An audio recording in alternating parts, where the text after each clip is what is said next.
What's up, YouTube? This is D, and I am observing the tank and observing the coral. And I thought I would take a quick time out to talk about something that doesn't often come up, and that is the symbiosis between your fish and your From coral. this moment on, you will now be known as Sharkbait. Sharkbait! Ooh-ha-ha! Welcome, brother Sharkbait. Sharkbait! Ooh-ha-ha! Enough with the Sharkbait. Sharkbait! Ooh! As I was sitting here looking at the tank, I've noticed this quite a bit. I've taken a lot of pictures. I've shared it with you many times. And that is how clownfish react to both anemones and other coral. Usually they're coral that resemble anemones or have tentacles. But I've noticed that in the last week, these guys have constantly rubbed this area, similar to like a spawning, but I know they're not spawning, but they've rubbed these mushrooms, as you can see them doing right now. And what has come out of that is polyp extension, and the mushrooms have actually divided.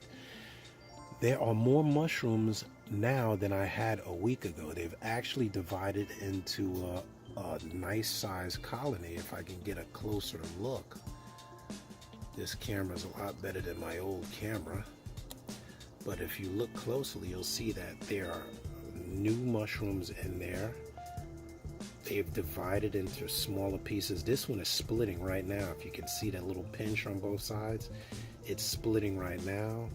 There's one up here, right there, there's one. Basically, I started this area with about 4 mushrooms, and if you look at them, look how they're sitting there. They're literally using them like an umbrella, and they're making a little area out of it. But it's just interesting. I want you guys to look at your tanks and take that under consideration when you do your rockscape and your coral placement, because I think it's very important. This is a slightly slow flow area. If I can get this to swing around. There we go. My WP25 is on the far end. I'm trying to get out of this glare here. Okay. And this is a slower flow area, but I used to have something similar to this with my old pair of clowns. When this senior colony was really small, he used to literally sleep in there. But since this has become a gigantic colony, oh, and actually there's another one down there. Now, how on earth did that get down there? I'm gonna take this off the tripod so I can move it a lot quicker. But look how that rubbing and dividing has actually got the coral to move and divide and swing around the rock. And as this moves, this pavona is moving. It's growing across. Just interesting. So take a moment out, look at your tanks, and see if you notice any symbiotic relationship between your corals and your animals, because I think it's really cool to watch. And you can learn a lot by keeping things simple and letting your fish tell you what they like. Let's swing around to the other side. Now here you have my clear cave goby here, sitting in what I call Urchin Alley.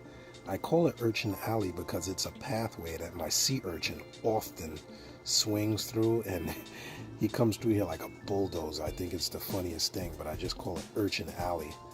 And the coral have actually grown around that path, so they've left that area open and actually have damaged the hell out of that chalice for Urchin Alley. But everything has left this clear space. If you look at it, it comes straight through here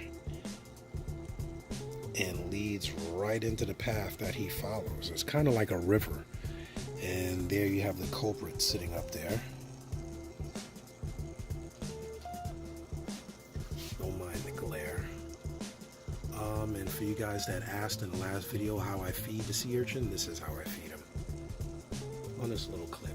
And he'll come up the glass when he feels like it, and he'll eat it. But also the coral will grow in the fashion that they need to grow to stay alive. So you can move them where you want, but at the end of the day, they will grow in the best possible placement for their survival. So when placing your coral, you want to keep in mind that some things may do well and some things may die. Some things may fight, some things may strive.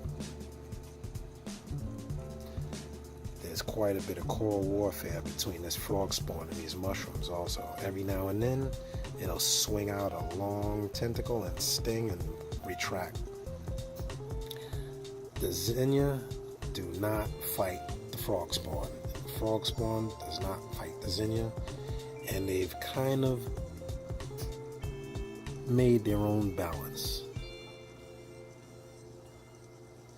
I even found that out with moving one of these mushrooms to my lagoon tank, and it kind of did the same thing. I put it on a rock, and it moved off the rock. I don't even know what that mushroom's attached to right now, but it's doing okay, and I'll probably move another one. Here's a piece of Kenya tree. Don't mind the water spot.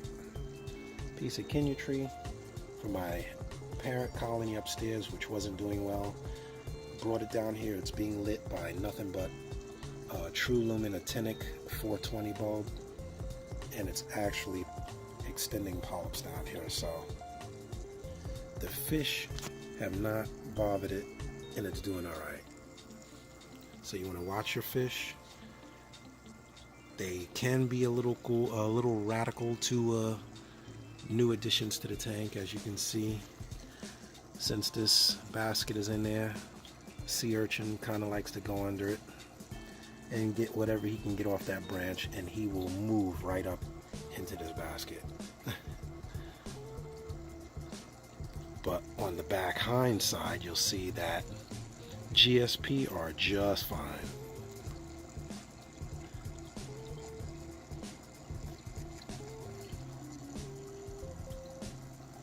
The snails also can irritate the heck out of coral because they are not, I want to say, sensitive to anything in there. They go where they want and that's it.